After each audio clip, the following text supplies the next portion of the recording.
Welcome. If you've been getting notifications on Snapchat from other messaging categories that you'd rather keep quiet, there's a simple way to set them to silent mode. In this guide, I'll walk you through the updated steps so you can keep your phone distraction-free and enjoy a little more peace. First, unlock your phone and head straight to your phone settings. This is where you can control all your app preferences, including notifications for Snapchat.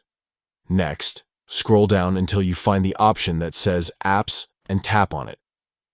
This section lists every app installed on your device.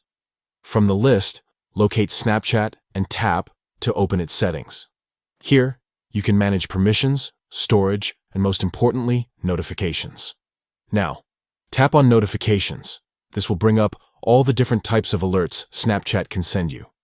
To get more specific control, select Notification Categories. This is where Snapchat breaks down its notifications into different groups, so you can fine-tune exactly what you hear and see. Look for the category labeled Other Messaging. This category usually covers certain alerts that aren't your main snaps or chats, but still pop up on your screen. Tap on Other Messaging to open its individual notification settings.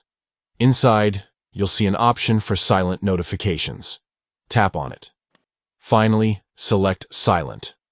Once you do this, notifications in the Other Messaging category will no longer make a sound or vibrate. They'll appear quietly, letting you check them only when you want to, without interruptions. And that's it. By following these quick steps, you've now set your Snapchat Other Messaging notifications to silent mode. This means you can stay connected while keeping your phone calm and distraction-free. If you found this guide helpful, make sure to adjust your other app notifications too, so you can stay in control of what gets your attention and when. Peaceful phone time is just a few settings away.